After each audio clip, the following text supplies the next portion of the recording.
Bonjour à tous. Aujourd'hui, un avec Christ.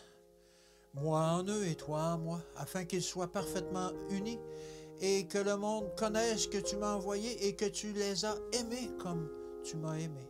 Jean 7 au verset 23. Proclamons le fait que notre rédemption est assurée.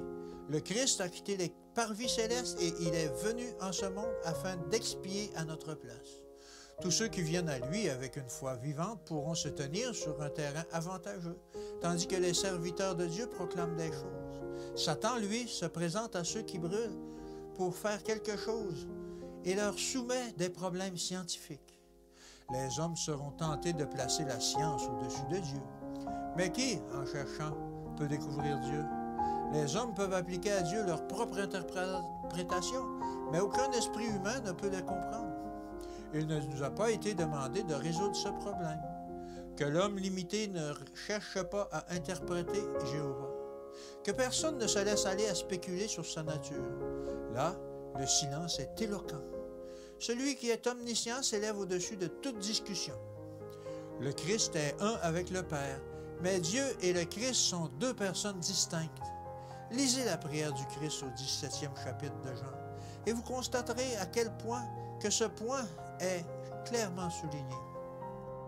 Comme le Sauveur pria ardemment afin que ses disciples soient un avec lui, de même qu'il est un avec le Père. Par cette unité, ils doivent démontrer au monde que Dieu a envoyé son Fils pour sauver les pécheurs.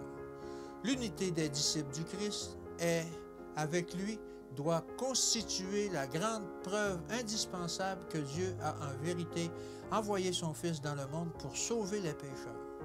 Mais une religion relâchée laisse le monde dans la confusion et l'étonnement. Mes frères et sœurs, prenez place sur une plateforme élevée et travaillez afin de devenir un avec le Christ. Le cœur du Sauveur s'attend à ce que les disciples accomplissent le but de Dieu dans toute sa hauteur et toute sa profondeur.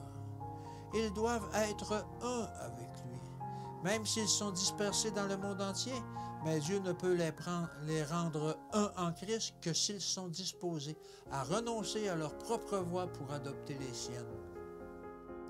En raison de tout ce que le Christ a souffert pour nous, devrions-nous nous plaindre lorsque nous sommes appelés à renoncer à nous-mêmes et à souffrir? Dieu n'aurait-il pas honte de nous? Réjouissons-nous du privilège de participer aux souffrances de Christ, car ce n'est que de cette manière que nous serons rendus capables de participer à sa gloire. Menons des vies qui conduiront les pécheurs au Sauveur. Le Christ emporta son humanité avec lui dans les parvis célestes, et toute l'humanité peut se réclamer de lui comme de son représentant.